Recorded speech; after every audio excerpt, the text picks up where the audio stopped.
Hey, hope you're all having a good day. My name is Hector. I'm going to go over question 41. So, the question reads, the 1 kilogram physics book in the figure is connected by a string to a 500 gram coffee cup, so that's 0.5 kilograms. The book is given a push up the slope and released with a speed of 3 meters a second. The coefficients of friction are respectively, so mu, so the static is 0.5 and the kinetic is 0.2. There's two parts to this question. How far does the book slide? And does the book slip when it hits its highest point? So, first off, we're going to be going through part A. So, let us draw out some diagrams of what this looks like. So, there are really two force diagrams drew out here. So, this one right here is, this one down here, I should say, is the one for the book. I've tilted it so everything's a bit easier to work with in my personal opinion. And we have our friction pointing the opposite direction of motion, our tension, and our gravity. And then we have our cup over here, and that's just two forces.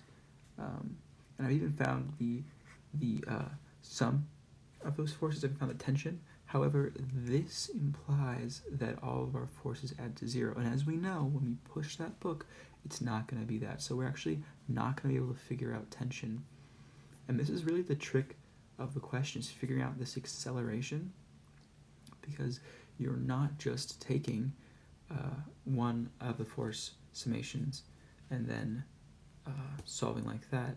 You're not just doing 1 Newton second law, you actually have the whole system and you add all the force together, but we'll get into that in a second. So kind of coming down here, we see that if we sum up the forces on the book, we get that has some net acceleration, and the cup and the book will have the same acceleration, which allows us to then sum them together. So you'll see down here we have these forces, which are, from our book, and we have these forces which are from our cup.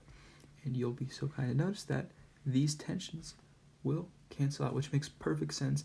Newton's third law, right? That's an internal force in our system now, right? So we don't care about that. We just really care about, well, there's this Fg over here, we have this Fg and this friction, and then we divide by both the masses to get a proper estimation. So, all right, so kind of just breaking it down to components here, kind of solve it out, and we should get that acceleration equals negative 6.729 meters a second. I think it's actually going to be like negative 6.7 because of singular figures, but just throwing on more because why not?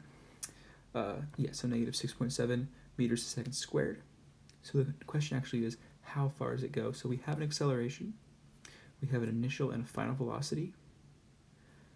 What equation does that sound like? Well, we're going to use a kinematic. We're using the v squared final kinematic because of the information given. You could go and solve for a time and then use a different kinematic, but this is the one that I chose. I think it's the easiest to use, and we should get that. Our distance is 0.67 approximately, so the book will travel about 0.67 meters before coming to a stop. So the next part of the question is, well, does it slide back down the ramp?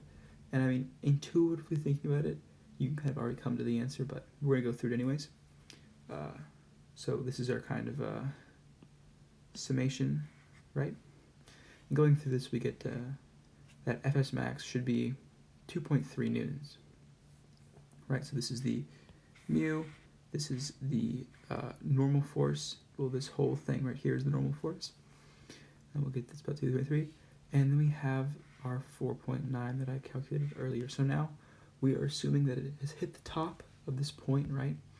And so the accelerations will no longer be the same, which allows us to use this 4.9 newtons that I found earlier. That's now our tension between our ropes, right? So, I mean, already just seeing this isn't, 4.9 is obviously just bigger than 2.3. Adding this on, you'll get an 8.25 newtons. The book obviously is going to slide right back down that ramp, which makes sense. There's a cup attached to a rope attached, and then it's on a slant, like everything's pulling this book off this ramp. So logically it makes sense why we get a sliding book. So yeah, that's really the whole question. I hope you all have a good day.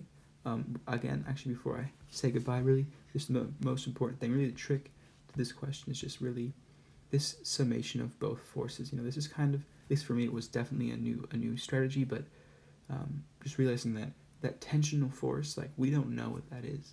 Once they start accelerating, like, the tension has to be greater than, right? If you go back over here, the tension will have to be greater than this Fg value to make it accelerate upwards. And yeah, I think that's really it. Again, just Newton's second law, Newton's third law, that internal force of the tensions, and that tension will change when it accelerates.